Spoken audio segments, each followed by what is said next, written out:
In order to train your dog effectively, you need to follow some important tips. Some of these tips are positive reinforcement, treating the dog, taking control of the situation, and shaping. Timing is a key rule of thumb for successfully training your dog. One of the most important tips is to start training your dog when it's not distracted by other pets, other people, or anything else that takes your attention away. Another rule of thumb is to keep your sessions to a minimum. This is especially true if you have young dogs. They may need a lot of time to grasp the concept. Keep your session to a minimum of 10 to 15 minutes and don't let it drag on.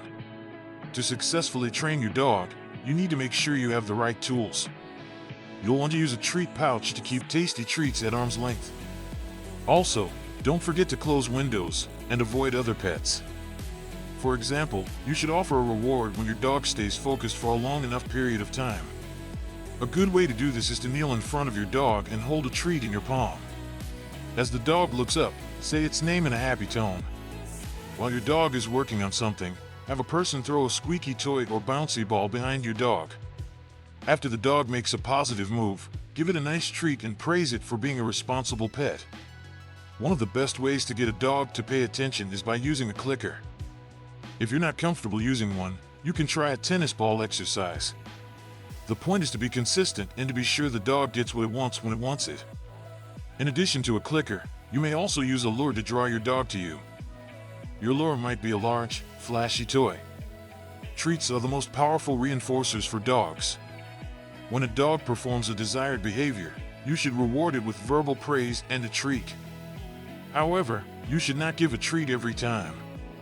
This could lead to a dependency on treats, much like a human being would with food. If you choose to do this, you will have to change the type of treats you give your dog. To use treats effectively, you will need to choose training treats that are small and soft. These are easy to reward with. Also, choose treats that are able to hold up under the pressure of a training session.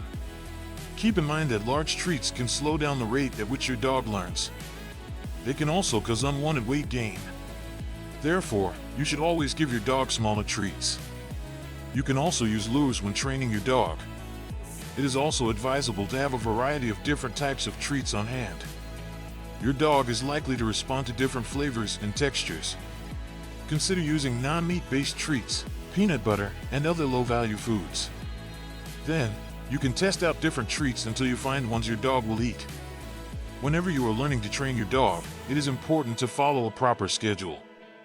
A good example of this is using intermittent reinforcement. After you have learned a new command, you should repeat it at least 3 times before giving a treat. Continue using this method until your dog has mastered the behavior. You should also remember to switch up the order of behaviors you teach your dog. For instance, you should not give your dog a treat if it chews on the sofa. On the other hand, you should give a treat if it walks on a leash. If you want to train your dog, positive reinforcement is the key. This will make your dog learn more quickly and reinforce your desired behavior. However, you need to be patient.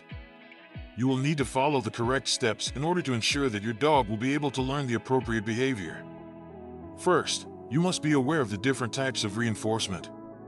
Some people use the old give a dog a treat approach.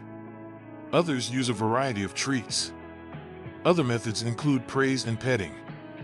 These methods all work well when combined together. In addition to rewards, dogs love attention. By showing your pet that you care, you will be able to build a more powerful bond with them. It is also important to make sure that your puppy is in good health when you begin training. Ensure that your pup has had a potty break before you begin. There are many other ways you can use positive reinforcement, but the main thing to remember is to always be consistent and persistent in your efforts. You will be able to see a huge improvement in your pet's behavior if you consistently reward them for the right actions. Another type of positive reinforcement is to redirect your dog when they perform an undesirable act. Doing this will prevent your dog from learning to act in an unwanted way. Using this method will also help you to curb anxiety. Another great way to use positive reinforcement is by integrating fun games into your training sessions. Games will entertain your dog and give them the chance to learn a new skill. Lastly, the most effective form of reinforcement is to provide your dog with a treat when they display a desired behavior. This will increase the chances of your dog's success in the long run. Make sure that the treats you choose are delicious, but small. Shaping is a method for training dogs. Unlike other methods, shaping involves the breaking down of a behavior into smaller steps, which reduces confusion and frustration. This also makes it easier for an animal to learn a new requirement. Shapes are often used to teach basic behaviors, such as sitting down on a cue. But shaping can also be used to teach more advanced tricks, like flying. You can even use shaping to train impulse control exercises. Whenever you start a new training session with a dog, you should have a solid idea of what you are looking to accomplish. For instance, if you want your dog to sit down calmly when visitors come to your home, you should have a plan. When you make a plan, ensure that there are enough steps in it to allow the animal to understand what you are requesting. In addition to having a good shaping plan, you should be sure to reward your dog for good behavior. If you have a problem with your shaping program, you should first analyze what is causing the issue. Then you can reevaluate your plan and see if you need to change it. One mistake that new trainers make is asking for too much new behavior at the beginning of the lesson. For example, if your dog is struggling to lie down on a cue, you should start with a simpler behavior. As you continue to shape, your dog will begin to offer behaviors instead of waiting for a cue. That is why it is important to practice shaping regularly. A good shaping plan should have steps that are simple for the animal to understand and easy for the trainer to achieve. Having too large a jump between steps can confuse your animal and frustrate the trainer.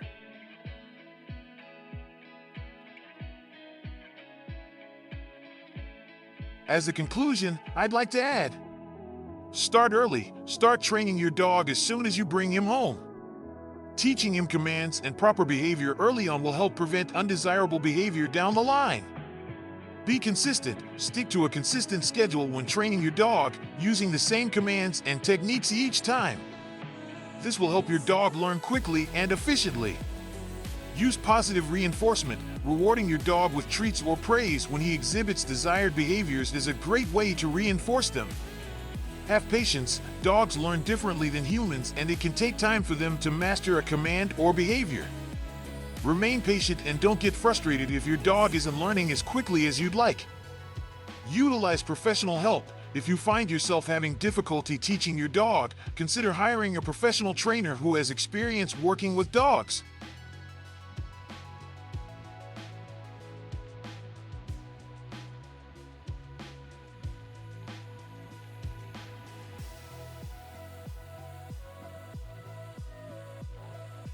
Thank you for watching. If you liked it, please be sure to like and subscribe. Your support really helps, and I appreciate it.